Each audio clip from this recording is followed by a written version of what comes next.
ఓం మహాగణాధిపతయే నమః. ఓం గురుభ్యో నమః. ఓం శ్రీమాత్రే నమః. పరమేశ్వర స్వరూపమైనటువంటి జ్యోతిష, వాస్తు మరియు ఇతర అనేకమైనటువంటి శాస్త్రములను మనకు అందించినటువంటి మహర్షులకి నమస్కారం. హయగ్రీవ హయగ్రీవ హయగ్రీవేతి యో వదేత్ తస్య నిస్సరతే వాణి జహ్నుకన్యా ప్రవాహవత్. అరుణాం కరుణాతరంగితాక్షీం ధృతపాశాంకుశపుష్పబాణచాపాం అనిమాదిభిరావృతాం మయూకైః అహమిత్యేవ విభావయే భవానీం. శ్రీమాత్రే నమః. ప్రేక్షకులకి ఆ లలితాంబిక అమ్మవారి యొక్క అనుగ్రహం పరిపూర్ణంగా కలగాలని మనస్ఫూర్తి కోరుకుంటూ మనం ఈరోజు చెప్పుకోబోయేటువంటి టాపిక్లో ఇప్పుడు నిన్నటి వరకు 471 నామం సిద్ధేశ్వరి వరకు చెప్పుకున్నాము.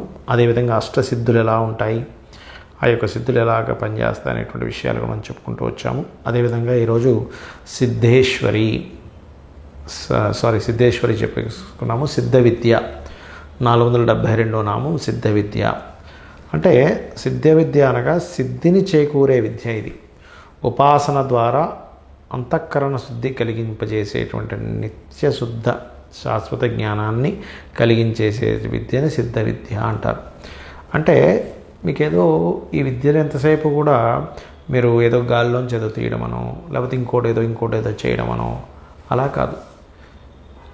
ఈ విశ్వంలో మనం అంటే ఈ యొక్క భూమి మీదకి మనం ఎందుకు వచ్చాము, ఇలాగే జన్మలు ఎత్తుకుంటూ వెళ్తూ ఉండాలా, లేనట్లయితే జన్మరాహిత్యం చేసుకోవాలంటే ఏం చేయాలి, చుట్టూ ఉన్నటువంటి ప్రపంచంలో ఉన్న ప్రతి జీవరాశిని ఆత్మస్వరూపంగా చూస్తూ నువ్వు ఒక ఆత్మ అనేటువంటిది గుర్తు తెచ్చుకొని శరీరాలు కాకుండా ఆత్మలుగా చూస్తూ కర్మలను ఎక్కడ వదిలిపెట్టకుండా మీ కర్మలు మీరు చేస్తూనే ఉంటూ ఆ యొక్క కర్మల్ని దేవతలకి, అంటే ఇప్పుడు ఉదాహరణకి విష్ణువుకో అమ్మవారికో శివుడికో అనుకుంటూ వాళ్ళ కోసం వాళ్ళకే ఆ యొక్క ఫలితాన్ని కూడా వదులుతూ ఉన్నట్టుగా మీరు కనుక చేసినట్లయితే అది మీకు గొప్ప విద్య. గుర్తుపెట్టుకోవాలంటే అంతటి ఇది మీకు రావాలంటే ఎప్పటికప్పుడు మనిషి మర్చిపోతూ ఉంటాడు. కొన్ని బంధాలకి ముడిపడిపోయి ఉండిపోతూ ఉంటాడు. రాగద్వేషాలకి బద్ధుడైపోతూ ఉంటాడు. అదేవిధంగా తర్వాత నామం సిద్ధమాత, యశస్విని, విశుద్ధ చక్ర నిలయ అనేటువంటిది ఉంది. అంటే సిద్ధమాత అనగా సిద్ధులందరికీ తల్లి అమ్మవారు. నువ్వు ఏదైనా ఒక ప్రయత్నం చేస్తున్నావు, ఇది సిద్ధించాలని, దానికి తల్లి అమ్మవారు. గుర్తుపెట్టుకోండి. అది ఏ ప్రయత్నమైనా, ఏ సంబంధించిన విద్య అయినా సరే గుర్తుపెట్టుకోండి. అంటే ఏమిటి, అది తల్లి అని చెప్పడానికి గల కారణం ఏంటంటే నీకు ఏదైనా ఒక సిద్ధించాలంటే దానికంటే ఒక దేవత ఉంటుంది. ఆ దేవతకి శక్తి మళ్ళీ అమ్మవారి నుంచే వస్తుందనే విషయాన్ని మీరు గుర్తించి అమ్మని కనుక తలుచుకొని అమ్మని యొక్క అనుగ్రహం ఉంటే నేను ఈ యొక్క దాన్ని నేను సిద్ధింపజేసుకోగలను అనుకున్నప్పుడు ఆ యొక్క ప్రయత్నం పరిపూర్ణంగా సఫలీకృతం అవుతుంది. గుర్తుపెట్టుకోండి. అదేవిధంగా యశస్విని, కీర్తి సంపన్న, యశస్విని అనేటువంటి నామం ఉంది ఇక్కడ. యశస్విని అంటే అర్థం ఏంటంటే కీర్తి సంపన్నత కలిగినటువంటి, యశస్సు కలిగినటువంటి అమ్మవారు. అంటే కీర్తి సంపన్నత రెండూ ఉన్నాయి అమ్మవారికి. కొంతమంది చూడండి, కీర్తి ఉంటే సంపద ఉండదు, సంపద ఉంటే కీర్తి ఉండదు. ఎందుకు? సంపద అనేటువంటిది 2వ స్థానం, కీర్తి అనేటువంటిది 10వ స్థానం లేదా లాభస్థానం.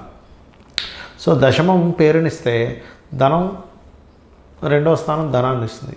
కొంతమందికి 2వ భావం బాగుందనుకోండి, ధనం బాగుంటుంది, కానీ దశమం పాడైంది అంత కీర్తి ఉండదు. లేదా రవిస్థానం పాడైంది, కీర్తి ఉండదు. సూర్యభగవానుడు పాడయ్యాడు, కీర్తి ఉండదు. కానీ కొంతమందికి సూర్యుడు చాలా బాగుంటాడు, కానీ శుక్రుడు వీక్ అవుతాడు. అలాంటప్పుడు చాలా మంచి పేరు ఉందండి కానీ డబ్బులు లేవండి. కానీ అమ్మవారిని ఆరాధిస్తే అలా కదా, అమ్మవారి దగ్గర ఉన్నది 2 కూడా బాగా ఉంటాయి. అమ్మవారిని తలుచుకొని అమ్మవారిని కనుక స్మరించుకుంటూ మీరు కనుక పనులు చేసుకున్నట్లయితే ఎప్పుడూ కూడా యశస్సు, ధనము, కీర్తి అన్నీ కూడా మీకు సిద్ధిస్తాయి. ఇక్కడ ఏంటి, ఎంతసేపు అమ్మవారికి వీటి కోసం మనం వెళ్తున్నామని కాదు. అక్కడికి వెళ్తే ఆటోమేటిక్గా ఆ వెలుగు అనేటువంటి వస్తుంది. అంటే ఎలా అంటే ఒక క్యాండిల్ వెలుగుతుంది, లేకపోతే ఒక దీపాన్ని పెట్టాం, మీరు వెలుగు కోసం వెళ్ళక్కర్లేదు, దీపం దగ్గరికి వెళ్తే వెలుగు ఆటోమేటిక్గా వస్తుంది. కాకపోతే అది దీపము వల్లే ఈ వెలుగు వస్తుంది, ఈ వెలుగు వల్లే నేను చూస్తున్నాను అనేటువంటి గుర్తించడం ఎలాగో అమ్మవారిని చేరుకున్నప్పుడు మీకు ఆ యొక్క అమ్మవారి యొక్క అనుగ్రహంతో మీరు కూడా ఆ చీకటిని తొలగించుకొని జ్ఞానం వైపు అడుగులు వేస్తున్నారనేటువంటి విషయాన్ని మనం గుర్తించాలి.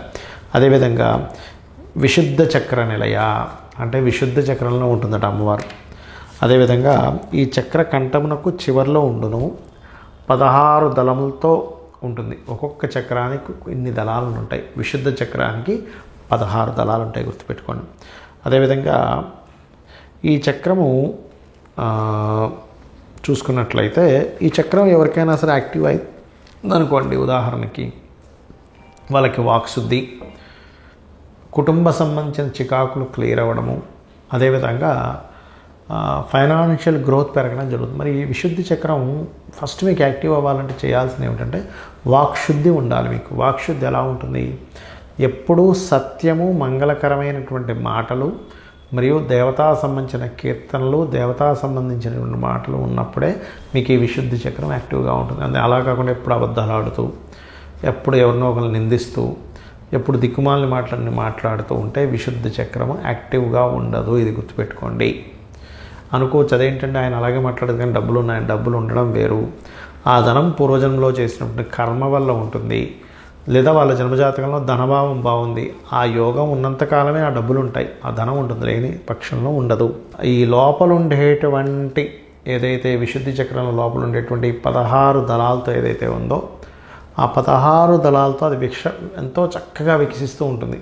విశుద్ధి చక్రం కనుక ఎవరికైనా బాగుంటాయి వాళ్ళ వాయిస్లో కానీ వాళ్ళ మాట తీరులో కానీ చాలా మటుకు మీకు తెలుస్తూ ఉంటుంది కూడా.